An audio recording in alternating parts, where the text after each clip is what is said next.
Chasing Grandpa. My story begins with my grandpa. His name was Clifford Wayne Tuthill. He grew up on Long Island in the late 1800s. There on Long Island, you were either a fisherman or a farmer, and Grandpa had no desire to do either one of those. He enjoyed building things and working with his hands, and he was fascinated by the automobile. As a young man, he worked in an auto shop, and then he moved on to a Ford assembly plant. But that job was too boring and too repetitive. He actually worked for Thomas Edison. He traveled around the country demonstrating Edison's kinetophone. That was Edison's motion picture machine. It was not very successful. Might have been more successful if he had called it the iPhone. In 1916, when he was 26 years old, Grandpa took a job as a salesman for the Maxwell Motor Corporation in Newark, New Jersey. Now, being a creative thinker, he thought to sell more of these cars, if he drove one from Newark, New Jersey, across the United States to Los Angeles, California, in the winter months, it would prove that this is a reliable, everyday family car.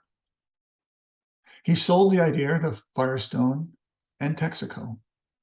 And on November 16th, 1916, he and a fellow salesman, Percy Scull, left Newark, New Jersey, and headed for Los Angeles, California. Now, I should note back in 1916, there were no interstates. There were no gas stations on every corner, and there were definitely no Dairy Queen. They made it to Los Angeles in 10 days and 16 hours, setting a new national record. Okay, now let's fast forward 90 years. It's now 2006. My brother and my mom happened to be going through some old boxes in the attic. Boxes included old pictures and letters and, the usual type of stuff. One newspaper clipping in particular caught my brother's attention. It was from the New Orleans Picayune Times, and it read, "In Maxwell, these two men crossed country." And the caption underneath identified one of the men as C.W. Tuthill. Now, my brother's a car guy, and he read this article with fascination. And then he turned to his mom and said, "Did you know about this?" And she goes, "Oh, yeah. Somewhere around here, we've got pictures of that trip and letters that he had written."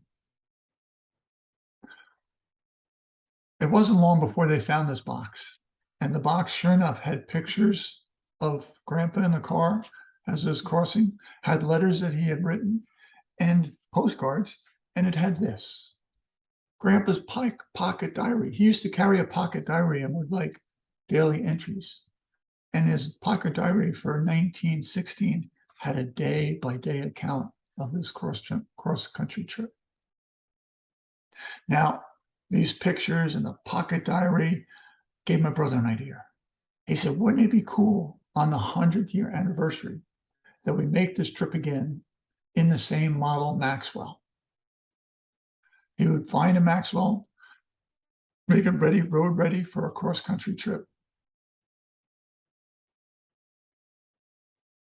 It was about 2008 before he had come across this Maxwell that would be suitable for the trip, or it would potentially be suitable for a trip. It was a cream color. It was drivable. I had a tan cover roof that was all torn, but the basics were all there.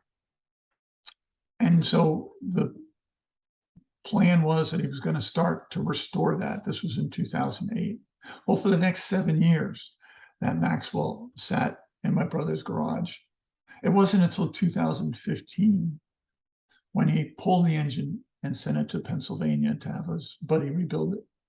Now, I myself retired in 2015, so come 2016, I was available to help Doug with this trip.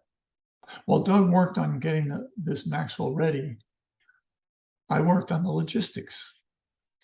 See, we didn't want to drive this car on interstate. And so using Grandpa's diary, I looked and planned a route that would follow this without going on the interstates. I had a record of all the towns and places where they stopped and ate And so I reached out to those towns. I reached out to historical societies, car clubs, Chamber of Commerce, all to try and learn more about this trip. The response I got from folks was really great.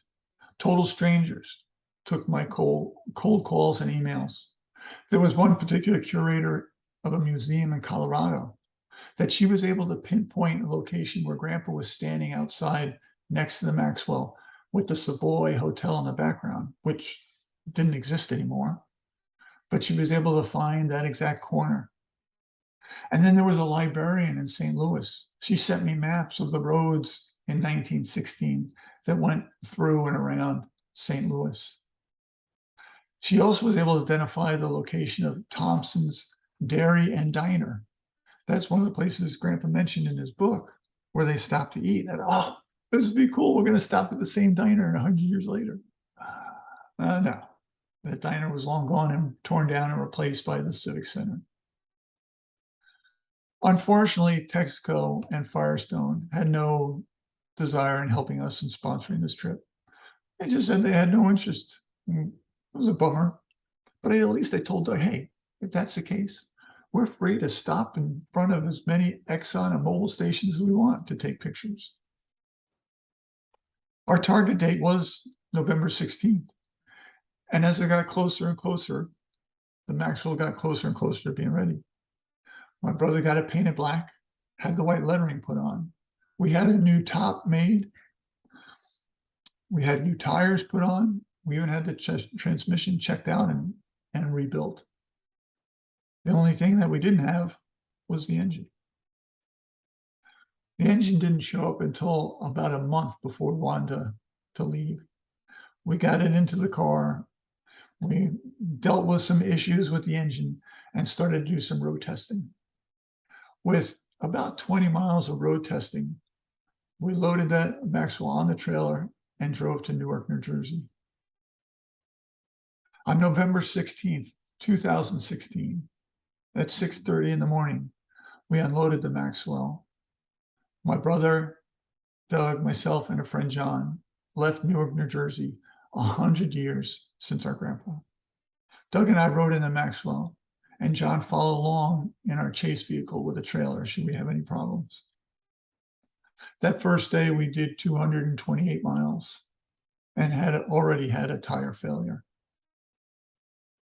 Our goal was to do like 330 miles a day to try and keep up with Grandpa's pace. He had done 400 miles. He was outside of Wheeling, West Virginia on that first day. In the following days, we continued to try and chase Grandpa's pace, but we couldn't do it. We continued to chase Grandpa. 13 days later, after multiple breakdowns, we arrived in Los Angeles, California. Interesting how even with better roads and bridges across waterways where we didn't have to wait for a ferry, we could not match Grandpa's pace. Now, granted, I think we're partly to blame because each night we stayed in a hotel and took a hot shower, where quite often Grandpa talks about them driving through the night and sleeping in the back of the Maxwell. We were truly blessed by many kind people along the way, both before and during this trip. They gave us tools, money, technical support, and sometimes parts. Even our chase truck broke down when we were in Lamont, Colorado. It was heartwarming to see these total strangers come out of their way and help us. The auto parts stores, they don't have a lot of parts for 1916 Maxwells, yet every time we had a failure or an issue with that Maxwell, a solution presented itself to allow us to keep going. Yeah, it was cold driving in freezing weather, but even the weather cooperated. We only had rain twice, and that was the first day going through Pennsylvania. And the second time, believe it or not, is when we were crossing the Mojave Desert in California.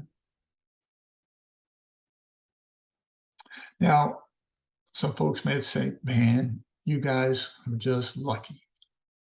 But to tell you the truth, the three of us thought that we weren't lucky. We had Grandpa that was watching out over us for the entire trip.